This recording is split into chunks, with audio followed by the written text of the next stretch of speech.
ki khubor ka batesi TV ka umdi basnyam bat penjaslian Rupa Premium Meghalaya ka East West Group of Institution Bangalore ka khot admission nagamta ka nursing but paramedical course ka bala ithu da ka Indian Nursing Council ka buy admission ka badunatam but 6% ka jingyokam pila ru ban apply da ka education loan Kamukam College Long kakot admission haki degree but diploma course panong chef hotelier but kiway pandep kapmania fila pan call haki niki number Uba Fullmoon Pyrtuh ubala long way na Nongïalehkai Phutbol but Tbit bha haki Snem khatkandai spa nyop khundai ula Khladnoh na kani ka slaparthai haka singi ublay hadien baka jingpang kalaban la kumba katu kadnipor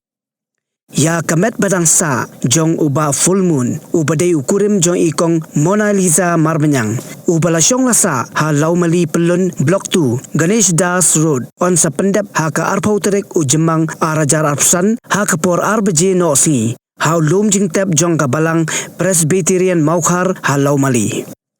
uba Fullmoon udairu Nongïalehkai Phutbol balapau bha ha ka jala Meghalaya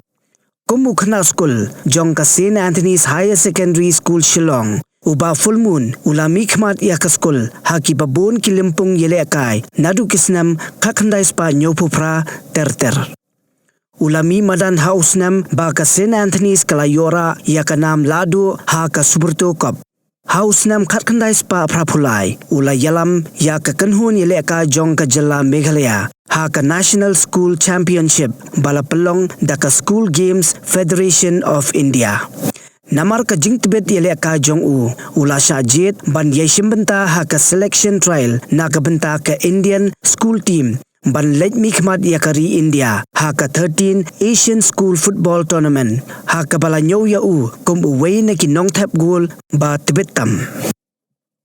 Uba Fullmoon ula longru Nongïalehkai jong ka Wingdo Sports Club haka First Division jong ka Shillong Football League bat ka Directorate of Soil Conservation haka Inter Office League.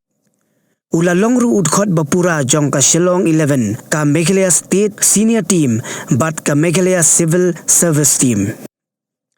Kaway na kikiliman kapapensa kan mau yuba Fullmoon kalong haba ka kanhun jongu kalayora ya kanam job hadin baula yo ban penki ya kejar ha ka jing yakun persha ya ka Singapore ha ka 13 Asian Football Tournament hanrai ka bapensu si bha yo kalong baom shemla sha jir satia ha ka thup first 11 ban mikmat ya ka Shillong ha ka Bordoloi Trophy ka balalong hausnam khatkandai spa nyop khundai